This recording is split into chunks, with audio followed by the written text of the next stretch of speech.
toda minha vida. Ó Senhor, te louvarei.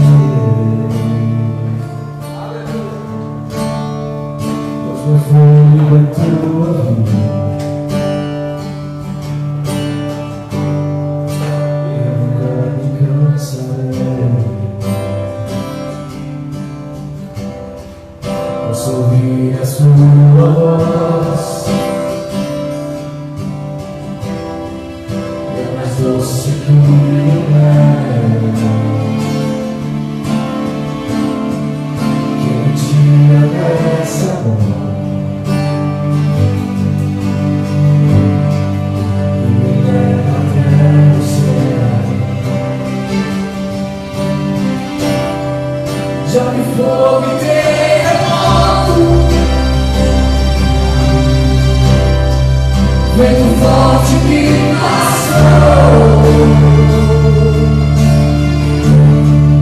Já vivi tantos perigos,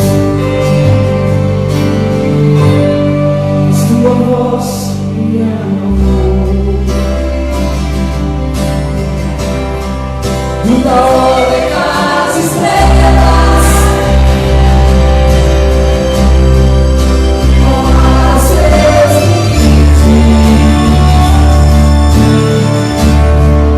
eu me sinto tão seguro. No teu colo altíssimo,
continue esse pedido de adoração, aleluia.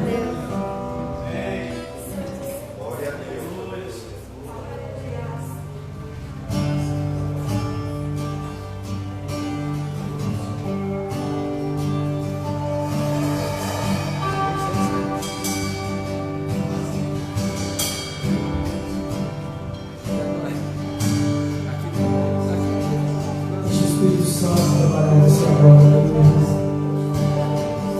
Tem liberdade para ele se mover aqui, você. Tudo está preparado aqui. A casa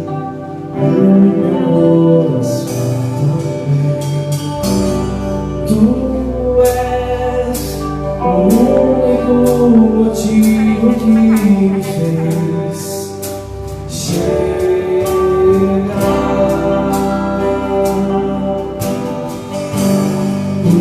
Os filhos já estão chegando aqui. Agora somos 2 ou 3 ou mais. Encontre meu coração disposto a quebrar por ti.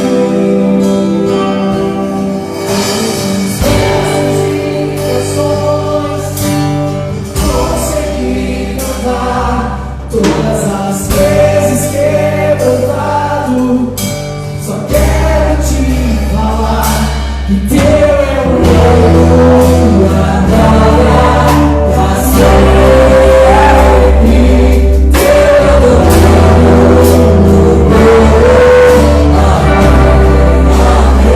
amém. Teu é o nome, a glória, a sempre.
Feche seus olhos, aleluia.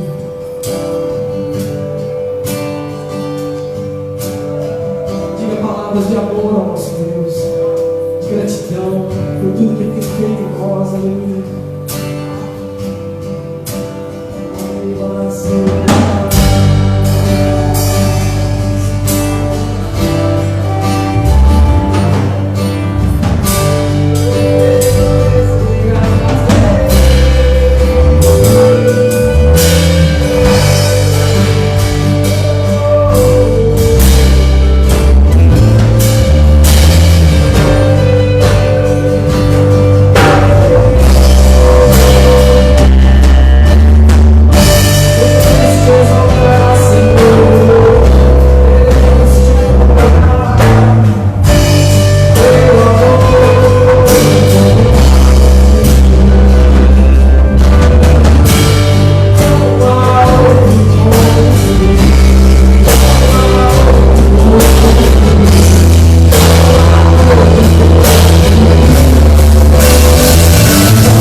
Tu és santo, não há outro como tu, não há outro como tu, não há outro como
Vamos então fazer a nossa confissão de fé para entrar na palavra. Amém. Você trouxe a Bíblia? Amém. Você que está em casa, pegue sua Bíblia. Não é porque você está em casa, à vontade, no sofá, talvez na mesa, talvez na cama, talvez na sala, não sei, na cozinha, não importa onde você está. Mas pega a tua Bíblia, pega papel e caneta para anotar os textos. Não esquece de anotar os textos. Vai conferir. Amém? Seja como os de Bereia. Deus é bom em todo tempo. Pegue sua Bíblia, sacuda ela assim. Sabe que o diabo fica preocupado. Ele ainda não está com medo, mas ele já está preocupado. Medo ele tem mesmo quando você abre a boca com a palavra de Deus. Mas quando você pega ela e sacode, ele já fica preocupado.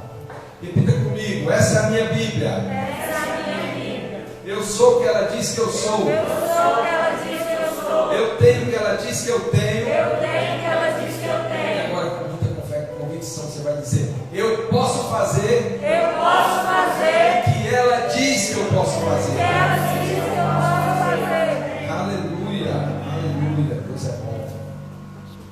Aleluia. Sabe, domingo passado eu comecei aqui o que não era para ser uma série, mas acabou sendo uma série. Eu espero que esse domingo agora acabe a série.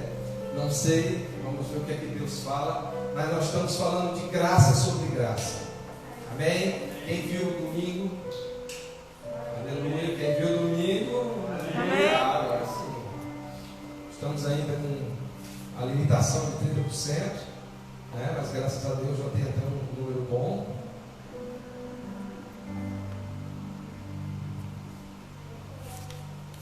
Deve ter umas 22 pessoas no total, tá? Estou contando aqui. É isso mesmo. Então, tá bom. Mas eu creio que aqui uma multidão, você não está vendo agora, alguém vai ver depois. Depois vai subir para o YouTube, ou descer para o YouTube, não sei como é, se desce ou se sobe. Mas aí sim, a gente vai ter a oportunidade de entrar em várias casas, em vários lares, em vários corações. Então a palavra graça sobre graça, hoje ela tem um acréscimo, que é graça sobre graça para vencer a tentação. Amém? Até porque assim eu senti que as pessoas ficou um vazio, né? A gente falar de graça, graça sobre graça, e ao mesmo tempo não explicar como vencer as tentações.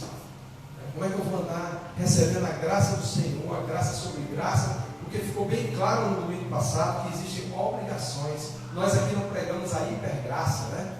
Aquela graça desmedida. Embora a graça de Deus seja graça sobre graça, ela superabunda, ela é perene, como a gente pôde ver domingo. Ela não é a hipergraça. O que é a hipergraça, pastor?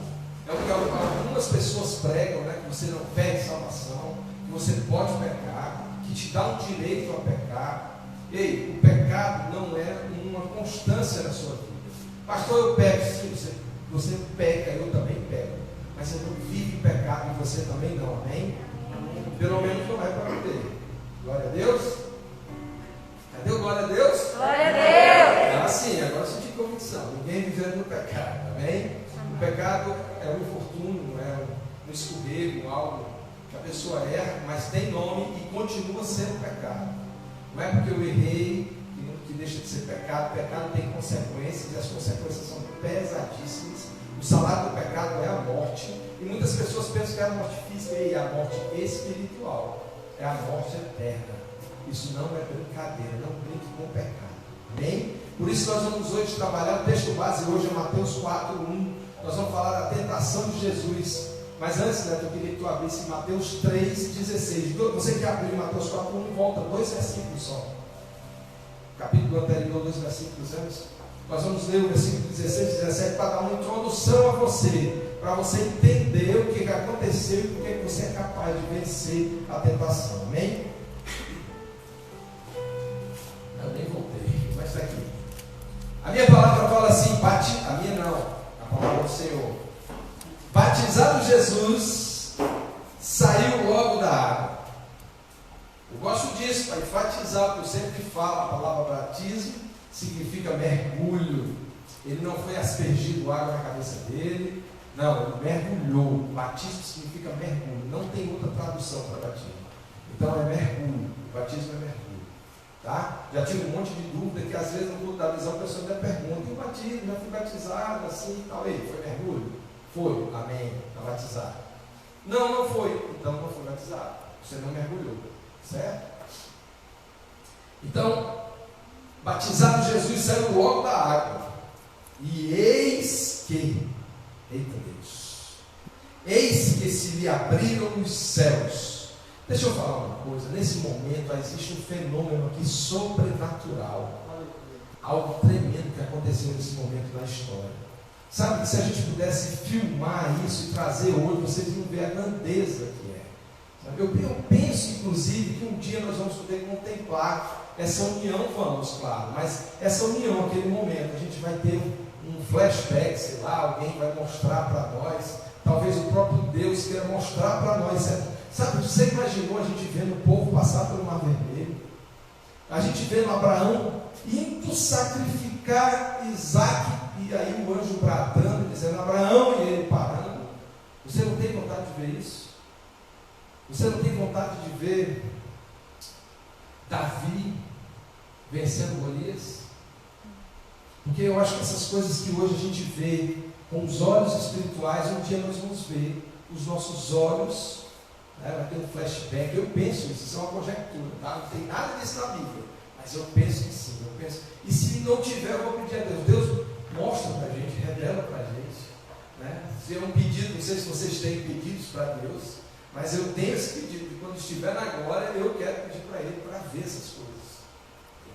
Ver Jesus crucificado, ver Jesus ressuscitando, ver Jesus transfigurado, ver no dia de Pentecostes. E gente, maravilha, maravilha. Ver Paulo caindo no chão com aquela luz cegando. Ver a cara de Zaqueu em cima da árvore, da mulher adulta, né? Gente, eu tenho tanta coisa que eu quero ver, e imaginando que a gente ainda vai ver o futuro, né? Mas nós temos uma eternidade para isso.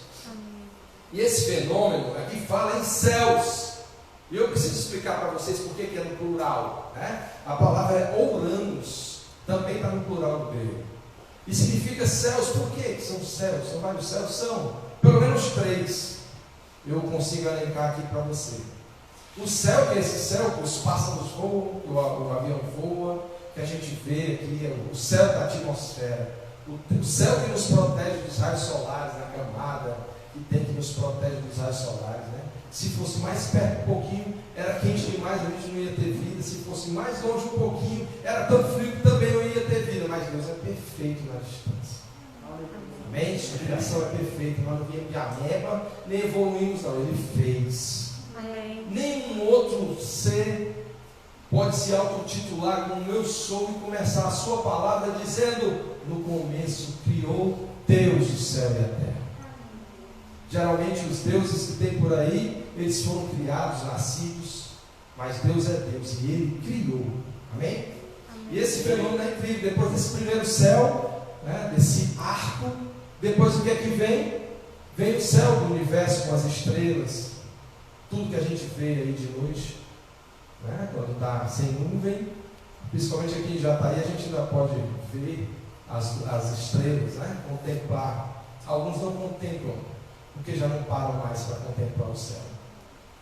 Mas os céus estão te contemplando, meu irmão. Amém. Os céus te contemplam. Amém? E o terceiro céu seria o céu do Senhor, onde está o trono de Deus, onde Ele está lá, onde as pessoas já estão na glória com Ele em espírito e vão receber o corpo glorificado, para onde nós vamos ter as bodas do Cordeiro. Amém? Amém. E você não se alegra com isso, que eu me alegro. Amém. Eu queria para se alegrar, meu filho, sou festa. Quem que não gosta de festa aqui? Festa de crente, o que é que tem? Comida. A palavra fala que nós vamos ter um banquete, gente. Vamos banquetear. Ou vamos sentar à mesa com o nosso Senhor, com o nosso Pai. Amém. Amém? Amém. Então se alegre. Mas aí essa coisa que acontece foi uma experiência assim quântica, né? Palavra da moda, quântica, né? Bem na moda. Cuidado. Cuidado com o modismo. Cuidado com a mística, né? A quântica é uma ciência ainda um pouco, né? Não tem nada ainda, é uma coisa muito inexplorada. E por aqueles que entendem, se aprofundam, eles não conseguem nem explicar direito. Então, não vai muito na moda da quântica, na moda do coach, né? É só o que a gente vê hoje, essas coisas, né? O que é que tem em Colossenses 2,8 aí? Bem rapidinho. Colossenses 2,8. Tente cuidado. Está vendo a Bíblia avisando para você ter cuidado? Tente cuidado para que ninguém vos faça presa sua. Cuidado. Tem gente querendo te devorar. A presa é porque tem um animal querendo te comer. Te devorar. Presa sua. Por meio de quê? Filosofias e vãs sutilezas. Às vezes os crentes mesmo eles se empolgam com certas coisas. Né? Quem não se empolgou com Emoi? Né? Emoi, né? Tinha aquele negócio de comprar todo mundo, quem não se empolgou com as pirâmides? Eu não. Eu não me empolguei. Mas tinha gente que se empolgou, entrou e se deu muito mal. E hoje ficam olhando para filosofias e vãs sutilezas. Por que é sutil? Porque é devagar, parece ser bom. Quando te apresenta, tudo é maravilhoso. Cuidado. E geralmente tem uma mística. Ei, Deus não tem mística não, ele é espiritual, mas ele se apresenta para você. Aleluia. Até o livro que diz assim, é o livro do Apocalipse, meu Deus, e agora, final dos tempos, significa revelações. Por quê? Porque ele quer se revelar. Na hora que chega a hora, ele se revela para o seu povo, amém? Na hora que chega a hora, ele antecipadamente se revela aos seus profetas. Aleluia. Segundo a tradição dos homens, ei, não vai em tradição de homem não. Esse negócio de cavalo, esse negócio judaizante mesmo, não vai nessa não. Fica no simples, tá? O simples não quer dizer que é simplório. O simples muitas vezes quer dizer que é direto. Segundo os rudimentos do mundo e não segundo o Cristo. Fica com o Cristo, fica com a palavra. Tá? Fica com as tuas anotações, anota, confere, vai lá, medita, ora, pede a Deus, Ele te revela, Ele vai se revelar para ti. Amém? E aí esse acontecimento É mais ou menos o que Jesus falou em Mateus 6,10, quando os discípulos pedem para ensinar a oração para ele, e ele diz: seja feita a tua vontade, na terra como ela no céu. E é o que a gente vê aqui, né? A expressão da vontade de Deus. A vontade de Deus era tão grande de reconhecer Jesus como seu filho, que o Espírito Santo desce, e o próprio Deus Pai desce também, abrada e fala de forma audível, expressando para ele e para todos que ali estão, e para nós hoje, através do conhecimento da palavra: esse é meu filho amado em quem eu tenho prazer. Amém? Amém. Aleluia. E aí, continua a palavra falando: e viu o Espírito de Deus descendo como pomba. Eu sei que até aqui tem um símbolo da pomba ali do Espírito Santo, mas eu lendo, eu não consigo ver que ele desceu em forma de pomba. Eu sei, como é que está aqui nessa palavra aqui? Tem aqui, Mateus 3,16, com pomba. Mas no original tá, viu? No original mais próximo que eu tenho da tradução aqui, tá? Pode ser até que não seja assim. E viu o Espírito de Deus descendo como pomba, não em forma de pomba, tá? Então não fica muito imaginando, se liga muito nisso não. Deus aparece como um vento impetuoso. Aqui o Espírito Santo, ele é pneu, é vento mesmo. E você sabe que a pomba, ela pousa graciosamente, mas ela põe ali muita força nas asas. E talvez ele tenha descido dessa forma. O vento veio sobre Jesus. Amém. Amém? Era descendo como pomba. E foi visto, né? Porque desceu vindo sobre ele, descendo como pomba. E eu queria falar um pouquinho, o mais rápido possível que eu puder, sobre o Espírito Santo. Que ali primeiro dessa lista está Jesus, o Filho, mas veio o Espírito Santo sobre ele. E olha só, no Antigo Testamento, o Espírito Santo vinha sobre. Deus tinha uma limitação, não porque ele era limitado, mas porque o povo mesmo colocou essa limitação. Você sabe que lá atrás, quando Moisés ia subir ao monte, o monte fumegava, e o povo o que é que fez? Se escondeu de Deus e disse: vai, Moisés, fala com ele, nós estamos com medo. Nos representa lá distanciamento, falta de intimidade. Moisés subiu, o que foi que aconteceu? Eles fizeram outro Deus para eles, um bezerro de ouro. Então essa impossibilidade fazia com que Deus falasse com reis, com sacerdotes e com profetas no Antigo Testamento. E o Espírito Santo vinha sobre. Você vê Saul, quando é ungido, que ele sai, ele antecipa o tempo. O Espírito Santo, ele recebe de tal forma ali uma unção do Espírito, que ele já sai profetizando, já sai fazendo. Agora cuidado, que muito reteté, muita unção não significa segurança para ninguém não, tá? A segurança está no entendimento e na intimidade. Porque ele se mexeu, se moveu, foi ungido, antecipou o tempo, mas o fim dele não foi bom. Amém? Amém.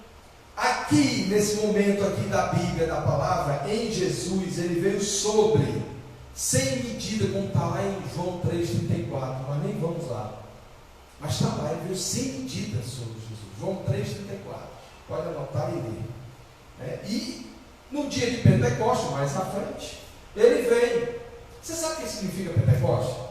Pentecostes era uma festa das primícias, das primeiras colheitas. Então, a primeira coisa que a terra dava, a primeira colheita, eles levavam para oferecer e comemoravam na festa de Pentecostes. O que acontece em Pentecostes? Hein?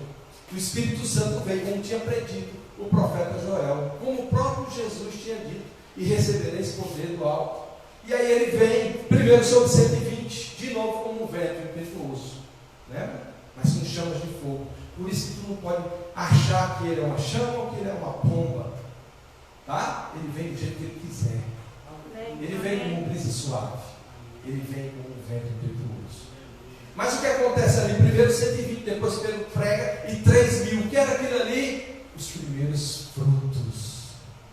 Através do mover do Espírito que foi derramado, eles se converteram ali ao Senhor. Festa de Pentecostes real. Agora já não era mais o povo que estava levando, mas o próprio Deus que estava recebendo aquelas vidas. Amém? Em Atos 2, 1, 4, tem tudo isso era prometido em Atos 1, 8 por Jesus. E em nós, o Espírito Santo?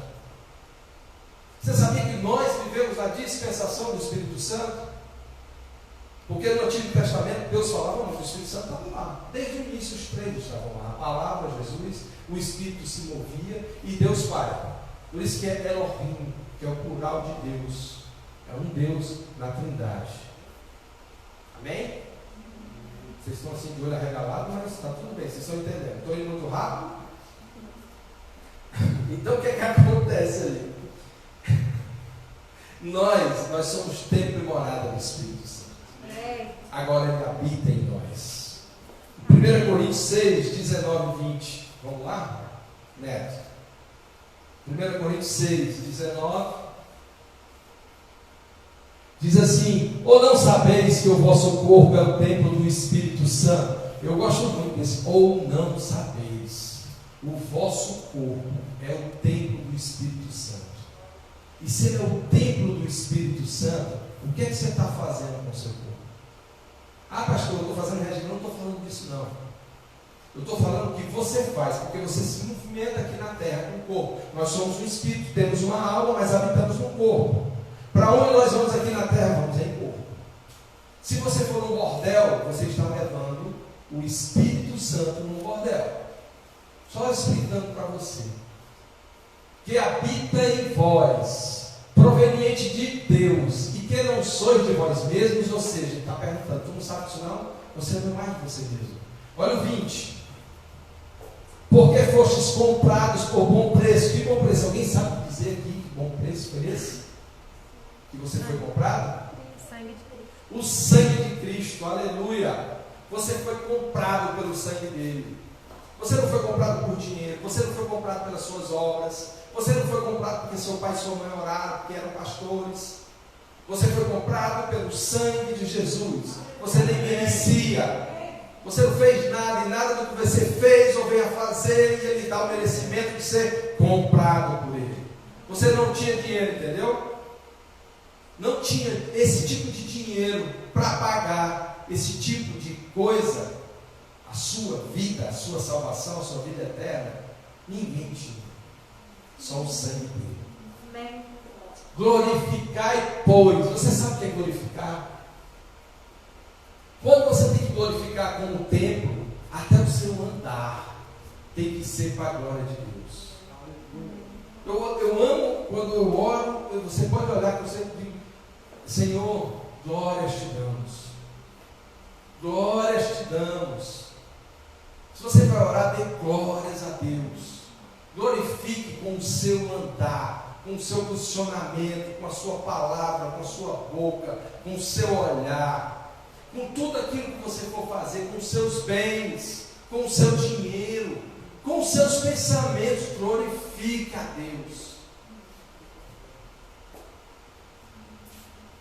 Glorificai, pois, a Deus no vosso corpo e no vosso espírito, os quais pertencem a...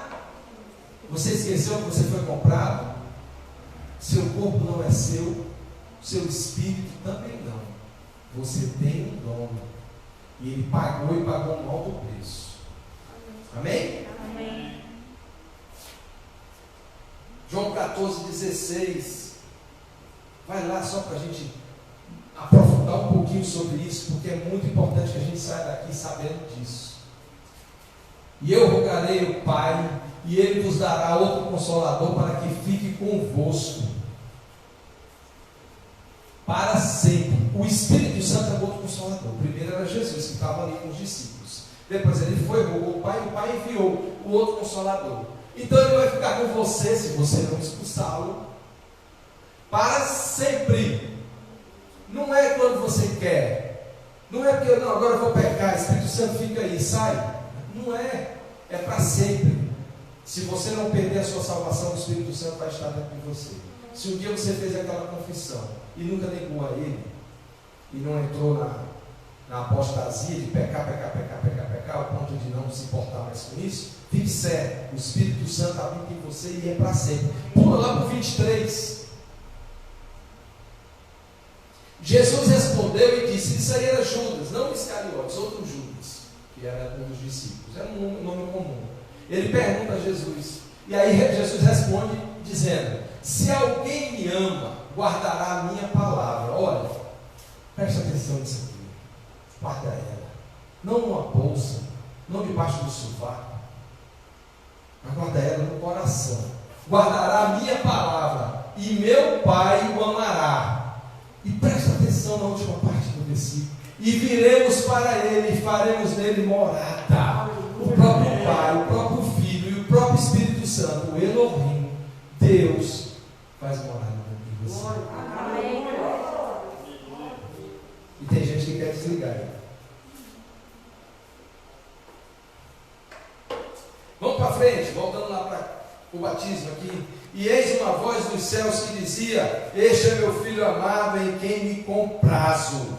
Primeiro ele diz, essa voz é a palavra fone, todo mundo conhece, P-H-O-N-E, fone, fone de ouvido, telefone, iPhone, é a mesma palavra do grego, migrou para as nossas línguas até hoje.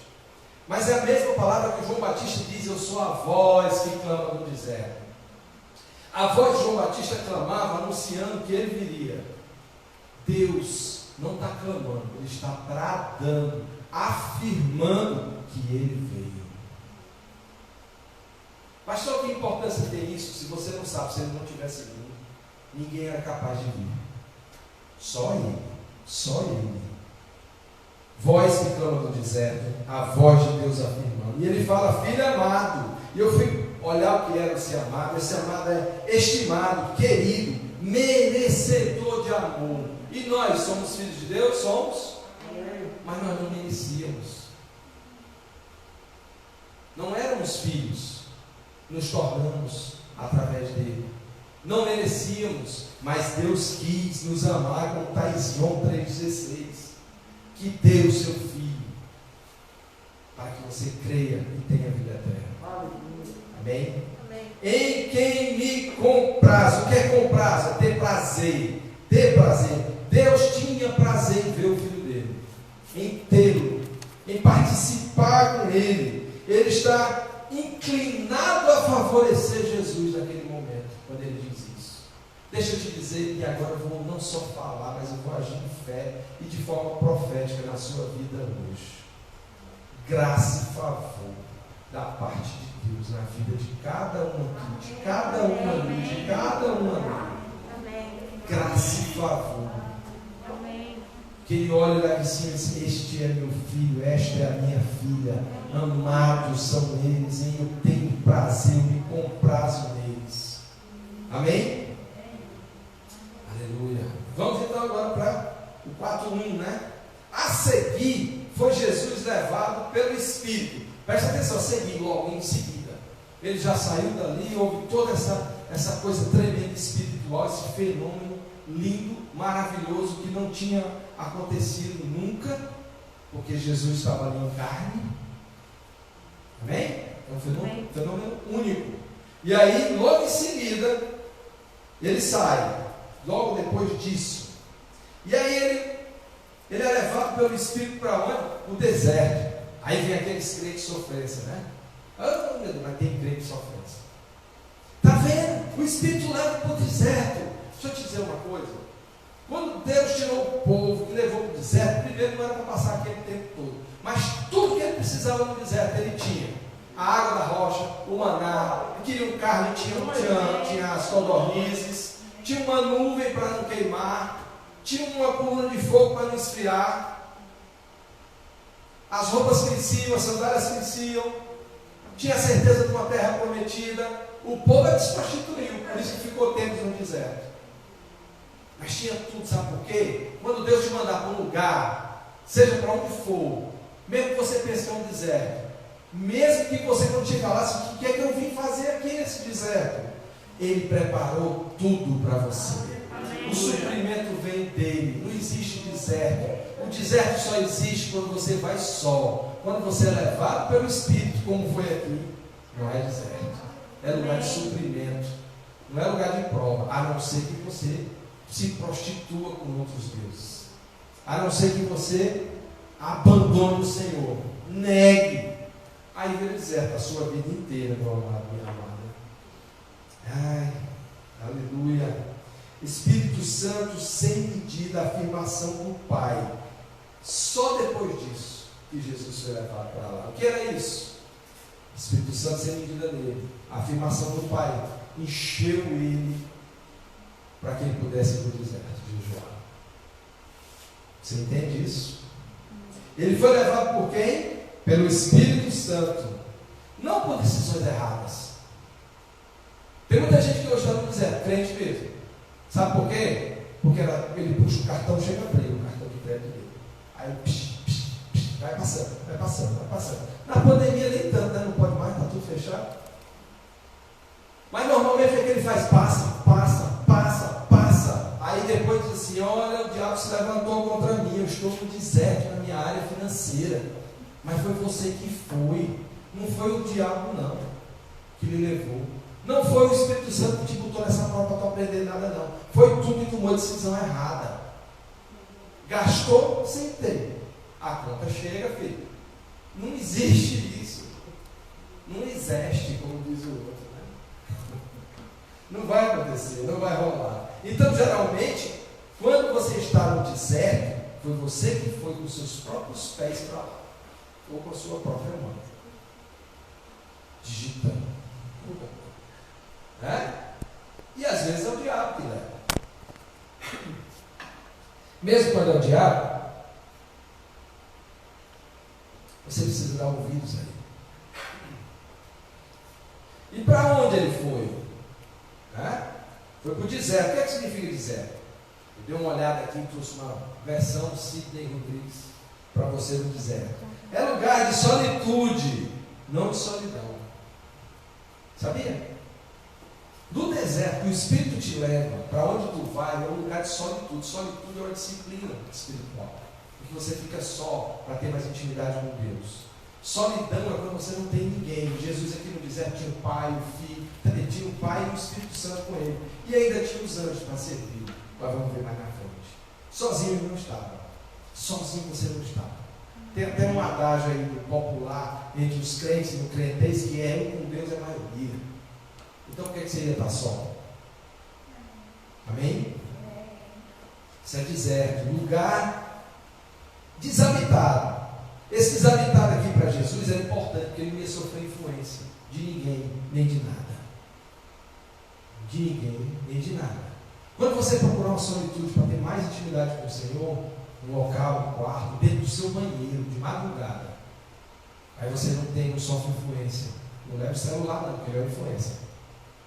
Você está levando uma multidão para dentro de você. Tá? Então não leva o celular, não leva nada. Solitude com o Senhor. Isso é uma disciplina. É como jejuar, como orar, como meditar na palavra. E aí ele foi. Ele não sofria essas influências. Mas tem gente que vai para o deserto e se sente abandonado. Porque realmente foi. Mas com Deus, Ele não te abandona. Não te preocupa com o abandono de pessoas. Te preocupa se Deus te abandonar. E Ele não quer te abandonar. É você que decide isso. E o deserto é lugar inóspito. Mas quem cuida de você no lugar inóspito é Deus. Lugar que tem 50, 55, 60 graus de dia e 0 grau de noite. Mas Deus estava lá. Jesus não estava nem aí. Vamos mais para frente. Para quê? Para que Jesus foi levado para lá? Olha só. Para ser tentado pelo diabo. O texto está aqui, né? Para ser tentado pelo diabo. Foi para isso que ele foi levado para lá. Não foi por Deus que ele foi tentado. As tentações não vêm de Deus. Tiago 13, bota aí rapidinho. Ele foi para ser tentado pelo diabo. Deus não tenta ninguém. Quem tenta é o diabo. Olha o que diz Tiago 13. Ninguém sendo tentado, diga, de Deus são tentados. Por quê? Porque Deus não pode ser tentado pelo mal. E a ninguém tenta. Eu fico com a palavra. Tentação não vem de Deus. Aleluia. Tentação não vem de Deus, da parte de Deus. Tentação vem da parte do diabo. Amém? Por exemplo, tem aquele negócio do teste de fidelidade. Quem aqui já assistiu o teste de fidelidade? Tem gente que assistiu e não quer levantar a mão, está com vergonha, não assiste Rede TV, não? Eu já assisti, porque tem uns que são meio picantes, a gente tem que mudar o canal. Mas bota uma mulher bem bonita. E aí, olha, eu fico pensando nos crentes, gente. Meu Deus, será que os crentes vão resistir àquela tentação, aquele teste de fidelidade? Agora tem cara que não se toca, o cara chega, às vezes está entregando, todo sujo, feio, desdentado. A mulher bonita, rica, numa casa, vai dar em cima dele, meu filho, sai dessa. É o diabo. Não é para ti não está no teu caminho, é o diabo, é a tentação. E deixa de estar com o negócio de amor platônico, né? Tem umas pessoas que viajam no amor platônico, aquela coisa, ei, vai para a realidade, pisa no chão, deixa de estar voando, tu vai estar voando no dia do arrebatamento, tu vai voar e se encontrar com Jesus nos céus, agora não tem que ficar com os pés no chão, olhando aqui, de olho no céu, mas prestando atenção nas coisas da terra. Amém? Amém. Teste de honestidade, né? Tem muito patrão que faz isso. Me dá um tempo aí, eu não sei, estou voando, porque tem um probleminha aí, eu estou voando mesmo no tempo. 10 minutos? Com 5 pede um pouco para subir aqui, tá, gente? Então, tem o teste de honestidade que muito patrão faz. Bota dinheiro assim sobrando, para ver se o cara pega, né? Deixa uma coisa ali. Eu lembro que a minha mãe tinha uma tática. A minha mãe suspeitava de uma pessoa que trabalhava com ela, aí a mulher já ia embora, ela disse, ô meu filho, toma aqui o dinheiro, vai ali comprar um negócio para mim, que eu estou com dor de cabeça e tal. A menina ia, ela ia lá, olhava na bolsa, estava cheia de coisa. Teste de honestidade. Tentação. Você resiste ou não resiste? Amém? Amém. Eita Jesus. Ele foi levado para ser tentado. Geralmente essas tentações aqui é tentações da fé e da sua convicção em Deus. Quem você é, quem é Deus na sua vida. Como assim, pastor? Você se sustenta naquilo que você crê? Ou na primeira dor de cabeça você se desespera? É Covid, é Covid. Meu Deus, a cor estava certa. E agora, o que é que eu faço? Vou morrer. Ou você diz, eu sou pintado pelo sangue do Cordeiro. Amém. E nenhum inferno inteiro, reunido, tem poder contra mim. Aleluia. Eita Jesus. Tem que ter convicção. Não é só falar da boca para fora. Isso não é fé. Falar. Fé fala, mas só falar não é fé. Tem que crer. Sabe como é que você crê? Eu vou te dizer. Se alguém chegar assim, como é seu nome? Eu digo Sidney. Não é Antônio. Não é Sidney. Antônio, não é Sidney. Não é Antônio, é Sidney. Eu sei, desde novo eu sou chamado assim. Se bem que eu não sou chamado assim desde novo, me chamaram de Sidney. Mas é quase a mesma coisa, eu entendo. Sidney, eu vou entender. Amém? Amém. Então não adianta ninguém querer dizer para mim que o meu nome é Antônio, que não é. É Sidney. Entendeu? Se alguém chegar e disser para você, você é um infeliz. Não, a alegria do Senhor é a minha força. Amém. Não, você está condenado a morrer da doença tal, porque seu pai morreu. Ei, Jesus já levou toda a maldição lá na cruz. Amém. Ele também levou as minhas dores e as minhas enfermidades. Você não tem sorte em nada, você não vai dar em nada. Eu já fui abençoado com toda sorte de bênçãos espirituais nas regiões celestiais em Cristo Jesus. Isso tem que ser uma verdade dentro de você com o seu nome. Mas quando alguém disser infeliz, você não olha. Hoje que eu sou pastor, as pessoas, pastor, eu olho. Se tiver 10 pastores, todos os 10 vão olhar. Está entendendo? Convicção do chamado, do que ele faz. Se um médico fala, doutor, se tiver 10 médicos, todos 10 vão olhar, pensa que é com ele. Convicção, fé, convicção, gente. Entendimento, conhecimento. Amém? E por quem ele é tentado? Ele é tentado pelo diabo. O diabo é o quê? Caluniador. Então, gente, não vamos caluniar ninguém, não. Caluniar é levantar um falso testemunho contra alguém. Ele é o quê? Difamador. É aquele que fica falando mal. E tem muita gente que para subir quer malhar os outros. Isso é difamar. Não é porque o irmão errou que eu vou em cima do erro dele querer usar isso como um trampolim para que eu me sobressaia. Está errado. É do diabo. Ele é o acusador. E aí muita gente diz assim, ele vai ficar nos acusando. Sim, que fique. lá no dia do juízo final, que fica acusando, ele não pode me acusar. A acusação seria falsa, porque quando ele me acusa, ele está acusando Jesus. Eu sou lavado pelo sangue dele. Ele é que faz comentários maliciosos. Cuidado com a malícia. Troca a malícia pela expertise. Troca a malícia pela expertise.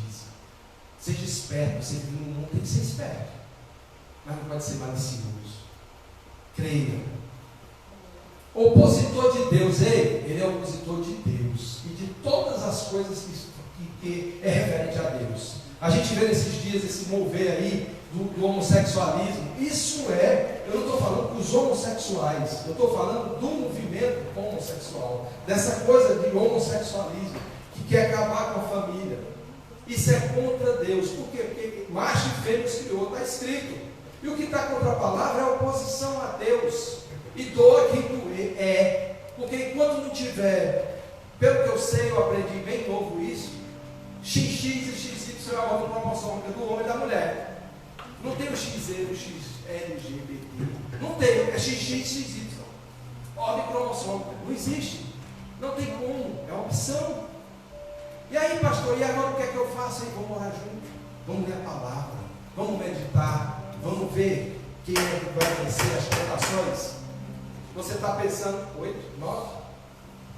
Você está pensando que todas as pessoas não passam por tentação? Você está pensando que um homem ou heterossexual às vezes não tem desejos por mulheres e não luta contra isso, nem por isso ele se entrega? É porque criou uma mística em cima disso, fizeram uma guerra em cima disso. Nós amamos homossexuais, amamos, mas odiamos o opositor a Deus, aquele que instiga isso. Amém? Amém. Aquele que quer destruir a família, lares. Pode ser. Aí você fala só de homossexual, eu estou falando de adultério. Pessoas que querem roubar o marido da outra, pessoas que querem roubar a mulher do outro. Aí, quando fala disso, não vira essa briga, correto? É a mesma coisa, é contra o que Deus mandou que a gente fizesse, é contra os princípios de Deus, é oposição a Deus. Isso é o diabo, foi ele que tentou. Ele é o autor de toda maldade, perseguidor. Ele comete injustiça e quer que você cometa pecado e fique inimigo de Deus como nós éramos antes. Sabe, ele é o afligidor da humanidade, com doenças, opressão e até possessão. Porque tem gente que acha que o Covid, meu Deus, eu estou cansado de escutar e de rebater e de dizer, o Covid não veio de Deus. Como a gente escuta líder espiritual, pastor, sei lá o que, falando que Deus levantou esse Covid para botar a igreja na casa. Isso é mentira. Deus não usa disso não, seria bipolaridade da parte de Deus. Bota doença, quer que você ore para ficar bom. Que disse que Jesus levou a doença, então ele bota a doença. Que Deus é esse? Ele é um só. Um não trabalha contra o outro. Quem põe doença não é Deus. Doença não vem da parte de Deus. Covid não é da parte de Deus. Nada disso é da parte de Deus. Mas pastor, é a ira do Senhor. A ira do Senhor não chegou ainda, filho. Quando chegar, o pau vai cantar, é feio mesmo. É alto. Os homens vão querer morrer e não vão poder. Você não está vivendo isso não. Nós estamos vivendo o princípio das dores. A mulher ainda nem chegou na sala de parto. Então tem gente aí sendo instruído que fica com o mesmo texto, a mesma coisa, mandando, falando, dizendo. Aí você vai diante de uma pessoa e vai ver a pessoa falar aquilo. Não é da parte de Deus, é da parte do inimigo, do opositor, do afligidor da humanidade. E depois de 40 dias e 40 noites ele sente fome. Ele estava jejuando. Está vendo, pastor? No deserto tem sofrimento, Jesus sentiu fome. Depois de 40 dias e 40 noites, tem nega aqui que não aguenta uma hora, já se levanta para ir comer. Tem nega aqui que inventa um jejum, que vai dormir lá para as 11 horas, enche a barriga, sonha. Né? Por quê? Porque não aguenta. Aí come o café da manhã, e aqui o almoço geralmente é às 11, não é meio-dia, nem uma hora, mora lá em Fortaleza. E aí come 11 horas, diz que está jejuando, grande jejum. Aqui são 40 dias e 40 noites. Sabe por que ele sentiu fome? Porque ele já tinha completado um ciclo. Esses 40 aqui deve ter algum significado. Mas naquele momento de solitude, mas na presença do Senhor, cheio do Espírito Santo, com os anjos ali que estavam prontos a servir, verdadeiramente, ele não sentiu nem tempo, ele não teve nem tempo de sentir fome. Entende? O jejum é esse, que tem prazer. Aleluia. Além de solitude e jejum, ele estava ali com duas disciplinas espirituais. Tudo para quê? Para fortalecimento e intimidade com Deus. Não para barganha, para troca. Ele não estava ali para trocar nada. Tem gente que quer jejuar para trocar com Deus. Ei, pai, eu vou jejuar aqui o jejum de Daniel, 21 dias. Senhor, eu fico revoltado, sabe por quê? O jejum de Daniel foi 21 dias, mas a resposta dele foi no primeiro dia. Não foi por conta do jejum que ele recebeu a resposta. O opositor de Deus foi que segurou o anjo. E aí ele mandou outro anjo para brigar com ele, para o opositor voltar para dar a resposta para o filho amado. Quando você pergunta, Deus responde. Amém. E a resposta sai imediatamente. Talvez você não esteja escutando, porque não está íntimo dele. Amém? O jejum de Daniel, eu fico com aquele primeiro lá, que ele chegou e não quis se contaminar com os manjares do rei Nabucodonosor, nem com o vinho dele. E muitos de nós estamos bebendo, comendo desmedidamente dos manjares, provando de outros manjares desse mundo. Amém? O tentador sempre traz a dúvida. Ele pergunta se tu és. Depois ele diz, não és, né? Se tu és, ele está dizendo não és, é a dúvida, mas depois vira mentira, não és. Mas Jesus era, e ele sabia, estava convicto que o Pai tinha dito, e o Espírito Santo estava nele. A meia verdade, Jesus podia, mas não devia transformar as pedras em pães. E ele usa o que? A palavra. Ele cita Deuteronômio 8,3 quando diz: nem só de pão viverá o homem, mas de toda a palavra que sai da boca de Deus. Use a palavra para repreender o diabo, para se livrar das tentações. O caminho é esse aqui. Depois ele leva sobre um pináculo e diz: se és, a dúvida de novo. Jesus não tinha dúvida. Atira-te daqui abaixo. Está escrito. O diabo vai usar a palavra. Não pense que ele não conhece a palavra. Não conhece. O problema é que ele não tem a revelação. Você tem. Amém? Amém? Depois ele leva de novo no alto monte e diz aqui, ó, todos os reinos se prostraram e adoraram. E ali ele não estava mentindo, não. Os reinos eram dele, porque foram dados por Adão. Mas talvez ele estivesse mentindo, era a minha verdade, porque quando Jesus se ajoelhasse e adorasse ele, não ia dar para ele. Como ele mente para muito crente está comendo coisas podres, bebendo de água de coxia, porque continua acreditando em minhas verdades, mas nós temos a verdade absoluta aqui. Se você quer vencer a tentação, não esqueça, leia a palavra, responda a palavra, creia e fale, porque Jesus fala com autoridade no final: retira-te, está escrito, ao Senhor teu Deus adorarás e só a Ele prestarás culto. Amém? Amém. Espero que você nunca esqueça essas coisas que foram escritas, palavras hoje, pregadas hoje. Que você possa ser abençoado com a prática da palavra verdadeira da parte do Senhor na sua vida. Que você possa fazer isso quando sair daqui. Que você possa fazer isso durante a semana. Que você possa levar isso para todas as